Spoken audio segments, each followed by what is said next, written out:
All right, thank you everyone for joining again today. This is a Q&A session from our webinar last week on smartphones and BYOD impacts on discovery, the importance of potential obligations attorneys face in including smartphones in discovery requests, as well as the collection and analysis of these modern data sources. We're able to handle some of the questions, but ran out of time, and so this is a 20-minute or so Q&A session with John Myers and Lauren Black. So, getting right into it, if you have any, for those who are joining live, if you have any questions, please use the chat function in Zoom, and look forward to fielding those questions live as well. But let's go ahead and pick up where we left off with the first question directed to Lauren. Why isn't ESI-related material tested on the bar exam or MPRE? So that's a really good question. It's been over 9 years since I took the bar, so it's been a while. I'm sure it wasn't on the bar then. Bar content varies from state to state. There's a long-going joke, I don't know if it's still a joke, but they call it Massachusetts because back in 2011, the Massachusetts state bar was supposed to be easier than the rest. But anyway, I anticipate if ESI related content is not on state bar of those procedural questions regarding discovery, spoliation, and preservation. So I'm not sure if it's there yet, but I'm sure it will be soon. Sounds good. All right, second one is also for you. How do you deal with preservation issues if you don't start with a subpoena and the employer disclaims possession, custody, and control? Sure. So preservation obligations and duties inure to a litigant or a party, regardless of whether you're issuing a subpoena or not. So as soon as there is reasonable anticipation of litigation, bam, the duties clicks in to preserve evidence. If a party is disclaiming possession, custody, and control of an item or a device, maybe then that's the time to go straight to the cell phone provider to try to at least salvage a bit of cell phone data. But just keep in mind that the preservation duties are pretty significant. I mean, you've got Federal Rule of Civil Procedure 37E, you've got a multitude of considerations for when a reasonable expectation of litigation pops in. So if you're on the plaintiff side, if you have a viable sense that you potentially have a claim, if you've consulted with an attorney, if you've exchanged internal or external communications regarding a potential claim, you already, even at that point, far before you filed the lawsuit, have a duty to preserve that evidence. Similarly, on the employer side, whether the employer is a plaintiff going after a former employee for stealing, for example, data, or whether that employer is a defendant, for example, in a wrongful termination case, if on the defendant side that employer has any sort of reasonable expectation that it will get sued, then it has a duty to preserve. Again, similar considerations basically go towards how much you've explored the legal options. So for defendants, whether you've reasonably anticipated litigation has to do with, again, whether you've consulted attorneys, whether you've issued internal, external communications regarding potential claims that are going to be brought against you, but also course of dealings between the parties. So if you're an employer and you know there's a litigious potential plaintiff that you've got in your hands, the duty pops up then. Also, if you're an employer and you know that you're in a situation in which just context dictates that litigation is reasonably predictable, you have a duty to preserve. So that may be a long-winded foray into preservation law, but those are the sorts of things to be thinking of on both sides when you're thinking of preserving evidence. And if someone is telling you right off the bat that they have not preserved evidence, one, that raises concerns for that party going into this whole spoliation conversation, which is a separate topic, really. And then two, it may trigger your desire to pursue other more circuitous routes towards the information, such as third-party subpoenas. Oh, great, excellent. And actually a very similar question aimed for John. Can deleted info, text, photos, chats be recovered and or discovered? So it depends on how the data is stored on the phone itself or the device. There are cases where the data may be available in the way it's stored. Sometimes this also gets into the length of the time that it's been deleted. So for instance, if you had a text message or a chat message that's on a device and it was recently deleted within, say, I don't know, reasonably within the last month or so, the last 30 days, there's probably a high likelihood of being able to recover that message from a deleted space on the phone. After that, these devices, our cell phones have got limited storage, so they're really designed to have data be transient. Data comes into the device, data goes out of the device, and ultimately, if you've deleted it, you've basically said to the device, I'm releasing it back to you to manage, and the device may remove that information. We would say it depends is because text messages, chat messages, a lot of the information stored in cell phones are put into little tiny databases. And while the record may be deleted from the database, it may still exist within some sort of free space or slack space within that database file on the device. So it really comes down to kind of what was deleted, how it was stored, and maybe the length of time that it was taken off of the device. Yeah. Great. Another question for Lauren here. Are cell phone communications, texts, emails, files considered records that would be subject to an information governance policy of records management?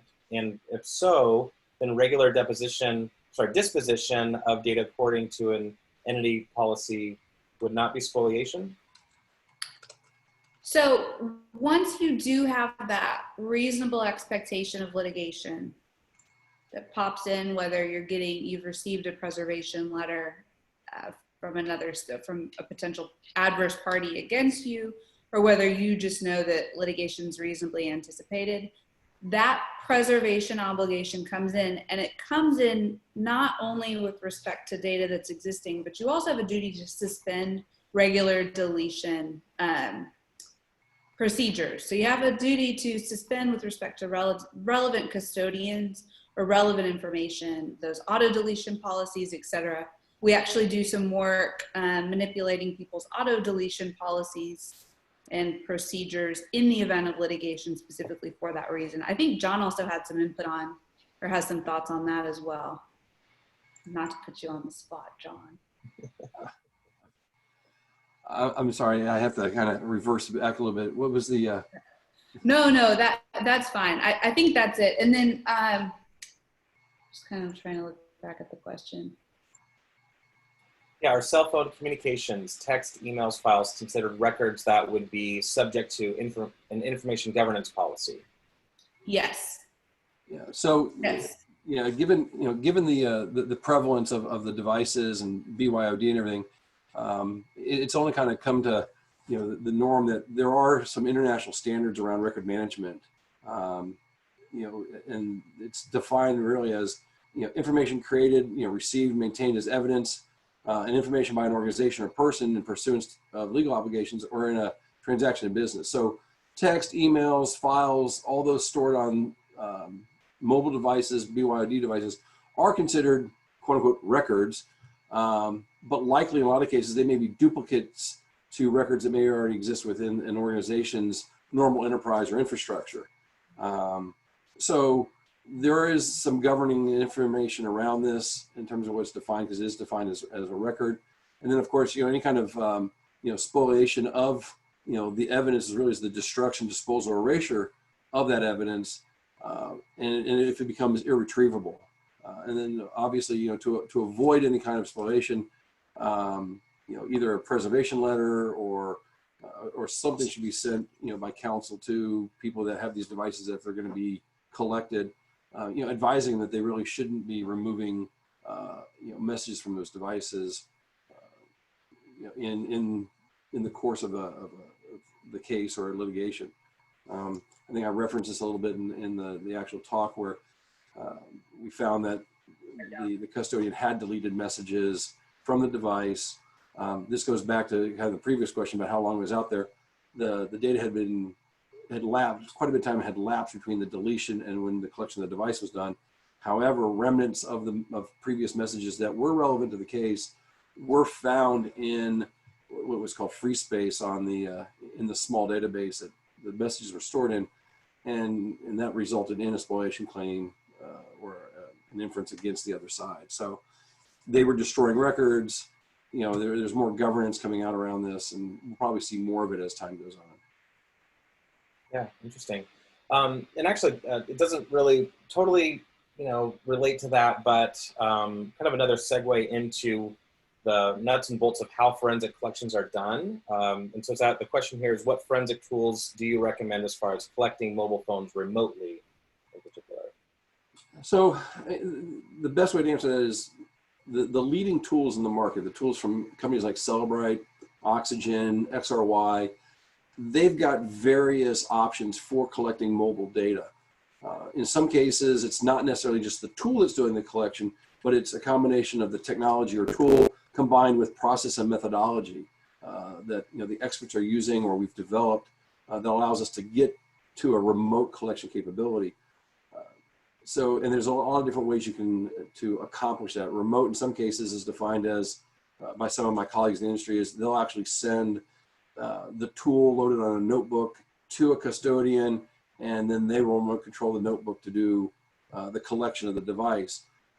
In some cases, there are ways that we can actually collect the data from the device and bring it back into the lab without sending anything to the client.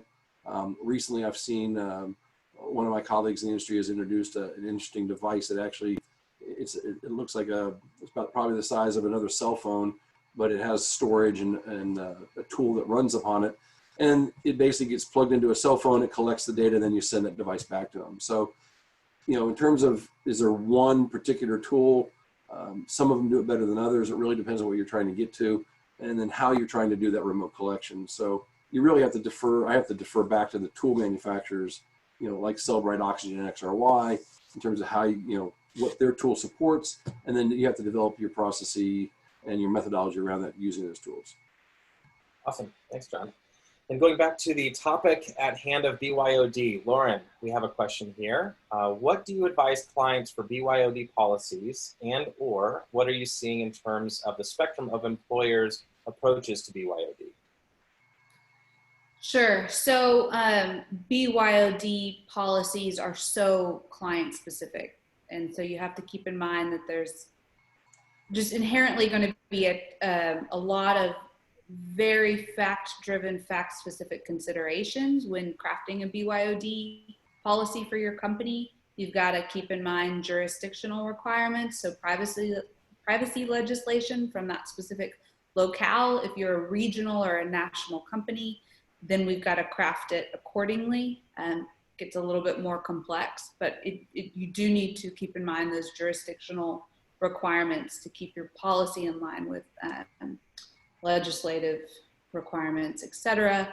And then a lot of, how you craft your BYOD policy is going to depend on how aggressive you want to be.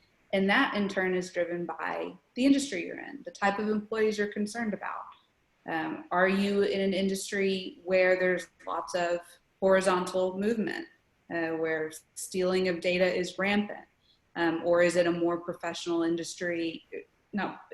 What kind of a professional industry where there is not that much of that going on, where it's more just a set of fungible skills that people move from one place to the other. So it really, really depends on what you're trying to do, your strategic outlook, how aggressive you want to be. So I think definitely it's impossible to give a general answer to that. I think you got to consult with an attorney to make sure that your specific needs are met. I'm always available to talk. Feel free to email me, lblack@BoyarMiller.com. But that is a very situational set of analyses. And John, for you, so in that BYOD world, as an example, have you ever had anyone intentionally lock their phone out so you can't access the data? And then what do you do to unlock the phone?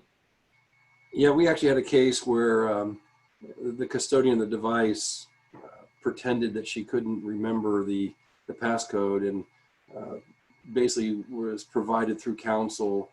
Actually, counsel actually did the typing of the PIN code, The device hit its limit. This is an Apple device. It hit its limit. It locked the device, and thus made it, by normal means, irretrievable.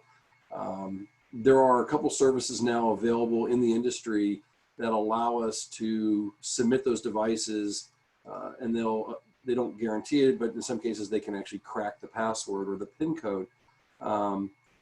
In this particular case, at the time, the service required a court order to do that. So we had to get an order from the judge to send it, to release the device to the service.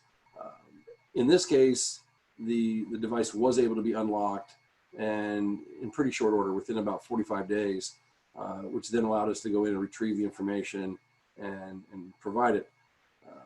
That's not always, sometimes it's not guaranteed that you can get around these PIN devices, and there are new techniques, or there's new technology that keeps getting released where people are trying to do workarounds to get around that. But it's possible. We've had it done to us. It's not inexpensive, I will tell you that right now. It's a very expensive process. And like I said, in this case, you had to have a court order, so there's even the paperwork side of it that you've got to get everybody to agree to, and even a judge to sign off on it. Gotcha. Yeah. Just a couple more questions here. One, and this could go for both of you, when you're expecting your opposing counsel to be collecting cell phone data, and you don't ask for the whole phone, what questions should you be asking opposing counsel about what they are doing to collect and search? I could start that one. So I always start with preservation letters. You really always want to do 2 preservation letters at the very outset of any potential litigation. One internally to your own IT team, your own custodians, to make sure they've suspended auto deletion mechanisms and are also preserving evidence just internally, so you're complying with your obligations. But then importantly to the other side, you want to set up preservation notices early and often. And I think that probably accomplishes a few goals. One, first and foremost, being putting them on notice of their preservation duties. In those preservation letters, I like to get specific. What you're saying, the scope of potentially relevant information, what you're putting in that preservation letter is reasonably specific, so that the potential adverse party is really on notice of the entire range of information that it's going to need to preserve. Draft it broadly, make sure you're protected in that regard. And then, yeah, I think those are the primary things that I would do. I would also consult with your client, get some information about what devices and information they're aware of that would be potentially relevant to the claims that you're contemplating bringing. So certainly if you have specific devices that you're wanting to have the other side preserve, write them on out in that preservation letter. Some attorneys tend to do those as form letters, but they can be really useful in setting those parameters on a go-forward basis. And then from a technology standpoint, depending on the device, depending on the operating system of the device, depending on the tool you're utilizing, in some cases we can actually do a very focused or targeted collection of certain data. If we know that we're only going and looking for text messages, in some cases we can actually sit there and just get just that information or that specific zone of the device. We actually prefer, in working with Lauren and counsel and these preservationists, it's always better to, as I say, go to the well once and then have all that data. It really comes down to the responsibility as the expert, whether we're collecting the data for the opposing side's devices or even devices for our own client.